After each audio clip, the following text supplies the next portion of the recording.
During the home buying process, you'll be cutting, well, let's just say a few checks. But hey, you're fulfilling a lifelong goal of yours. Want to know where you'll be spending your hard-earned cash?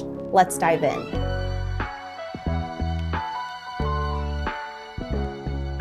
The first of 4 checks is to convince the seller and their agent you are serious about buying the home.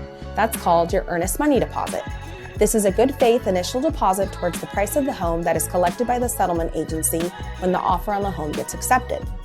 This amount varies from home to home, but can be negotiated as well as credited to the overall cash to close required at closing. Next up will be your home inspection. Now, you may hear of buyers waiving inspections, but there are plenty of benefits and peace of mind that comes with completing an inspection of the home. Here's why.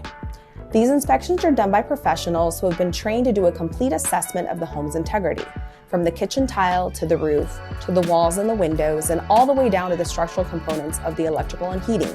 You name it, they check it out. This ultimately protects you, the buyer, from purchasing a home in need of repairs necessary to make the space livable. And if the home is in need of repairs, you'll have a professional report to bring to the table when it comes time to negotiate. The home inspection is paid by the buyer, so you're on the hook for this one. Your third check is for the appraisal. This is a very important part of the lending and buying process. What does the appraisal involve? An appraisal is a valuation of the home being purchased. The appraisal focuses on features of the home such as appliances, cabinets, specialty finishes, or any upgrades the home may have. The appraiser compares the information gathered from your potential home to similar homes in your area to generate the most accurate value. The home needs to appraise at or more than the sales price negotiated in your purchase contract for the lender to proceed with the loan. Appraisals protect the buyer and gives them room to negotiate the sales price if the home doesn't come in at value. Due to the importance of the appraisal, the fee is collected up front. The home needs to appraise at or more than the sales price negotiated in your purchase contract for the lender to proceed with the loan. Appraisals protect the buyer and gives them room for negotiation of the sales price if the home doesn't appraise.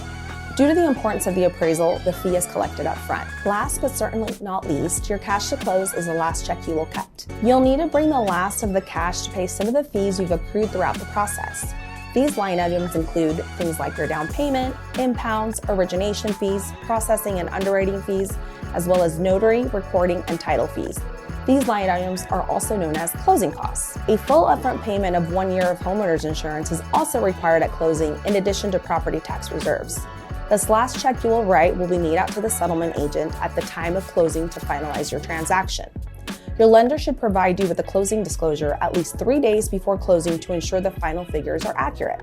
We know it sounds like a lot, but closing costs on a $400,000 loan amount are usually around $6,000. However, it is important to note that these closing costs vary from borrower to borrower. Remember, this is cold hard cash, so be sure to talk to your lender and agent to ensure you are saving enough to cover these costs. Yes. Haley. Oh, I forgot I had this on. I was about to run out.